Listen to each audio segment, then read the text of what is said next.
हम लोग देखो कहीं घूमने फिरने जाते हैं, हिल स्टेशन जाते हैं, टूरिस्ट प्लेस जाते हैं, 8 दिन 10 दिन घूमते फिरते हैं, बड़ा आनंद आता है, मौज मस्ती करते हैं, होटल का खाना खाते हैं। ये सब चीज़ें बहुत ही अच्छी लगती है, खुशबूदार लगती है, जीवन में एक नया रंग लाती हैं।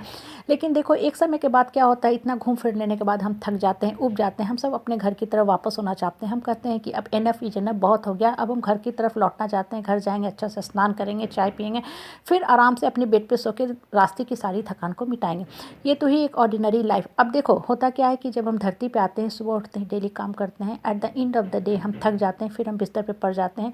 नेक्स्ट डे फिर से हम रिफ्रेश होते हैं, री एनर्जाइज होते हैं, कर्म पथ पे दौड़ते चलते हैं। ये हमारा लाइफ साइकिल होता है। हम इन्फेंट के रूप में आते हैं, children, middle age, senior age, old age group में प्रवेश करते हैं। पूरा जीवन जो है हमारा लाइफ साइकिल है, वो काम करते हुए बीत जाता है, निकल जाता है। आप देखो एक बैट्समैन होता है, क्रिकेट खिलाड़ी होता है, क्रीज पे आता है, प्लेग्राउंड पे आता है, 70 80 90 95 100 105 रन बनाता है। उसके बाद वो भी आउट हो जाता है, आउट होकर ड्रेसिंग रूम में चला जाता है, आराम करता है, रेस्ट करता है, फिर से अपने अगले मैच की तैयारी में लग जाता है। हम इंसानों का अगर गौर से देखो तो लाइफ साइकिल भी बिल्कुल इसी तरह होता है। भगवान हमको ऊपर से नीचे किस लिए भेजता है, हमारी आत्मा एक प्रवेश करे शरीर में, कर्म पथ पे दौड़ते रहे। हम दिन भर सारा दिन दौड़ते हैं, भागते हैं, एक समय के बाद देखो हम सब थक जाते हैं। हम लोग क्या बोलते हैं कि भगवान एनफ इज एनफ, हमने बहुत काम कर दिया, अब हमको अपने पास बुला लो।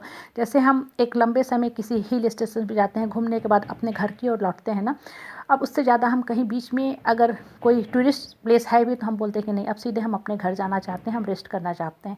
हम इंसानों के साथ बिल्कुल यही चीज़ होता है। हम ऊपर से नीचे आते हैं, सारा काम करते हैं, फिर हम बोलते हैं भगवान अब मुझे स्वर्ग में अपने यहाँ बुला लो, हमको रिचार्ज करो वहाँ बुला के। हम इस धरती के जो मैनिपुलेशन, चीटिंग, ब्लेम गेम, दबंगई, कंट्रोल, कंप्लेन, क्रिटिसिज्म सबसे परेशान हो चुके हैं, थक चुके हैं। अब हमको ब्लिस में जाना है, इटर्नल हैप्पीनेस में जाना है। अब देखो ये सब चीज़ें अगर लो तो बहुत नॉर्मल बात है, लेकिन अगर ध्यान से देखो तो इसका बहुत ही डेप्थ मीनिंग है। जब आत्मा किसी शरीर में प्रवेश करती है तो उसका मेन पर्पस होता है काम करना, क्योंकि आत्मा एक एनर्जी है और एनर्जी कभी साथ नहीं रह सकती। एनर्जी किसी न किसी दिशा में लगेगी ही, चाहे क्रिएटिव दिशा में लगे या चाहे डिस्ट्रक्टिव दिशा में लगे। अब देखो हम मोबाइल का इस्तेमाल करते हैं, मोबाइल को चार्ज करते हैं, 100% 50% 25 10% होता है, फिर से उसको हम डिस्चार्ज करने लगते हैं।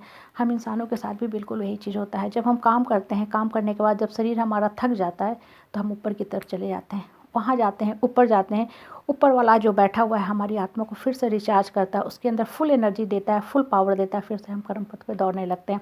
आप देखो आप मोबाइल को चार्ज करते हो, 1 महीना 2 महीना 3 6 महीने के लिए आप रिचार्ज करवाते हो, वो एक समय के बाद उसकी वैलिडिटी पीरियड ख़त्म हो जाती है, आपका मोबाइल काम करना बंद कर देता है, फिर से आप उसको रिचार्ज करना शुरू करते हो। हम इंसानों के साथ बिल्कुल यही लॉ काम करता है।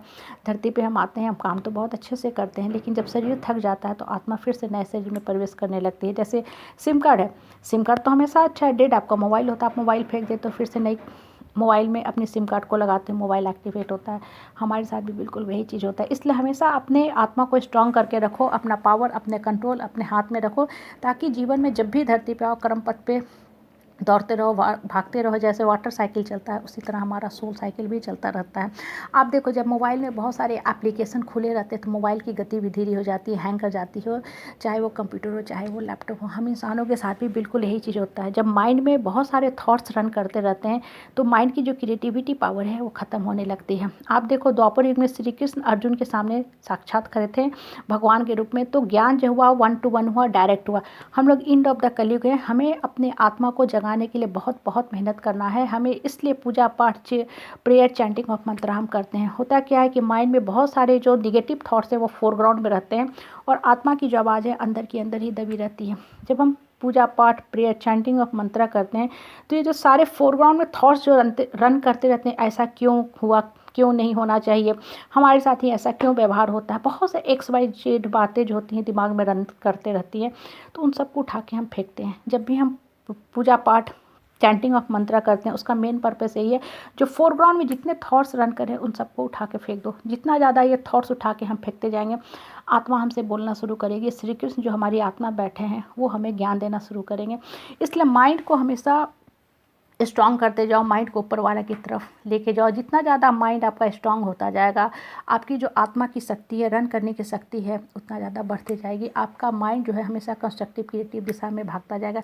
इसलिए हमेशा अपने मन को स्ट्रॉन्ग करो, अपने आत्मा को स्ट्रॉन्ग करो, फोकस अंदर की तरफ रखो। लोग क्या बोल रहे हैं उनका बोलना काम है, वो अपने जीवन की गति के लिए रिस्पॉन्सिबल है, आप अपने लाइफ के लिए रिस्पॉन्सिबल है।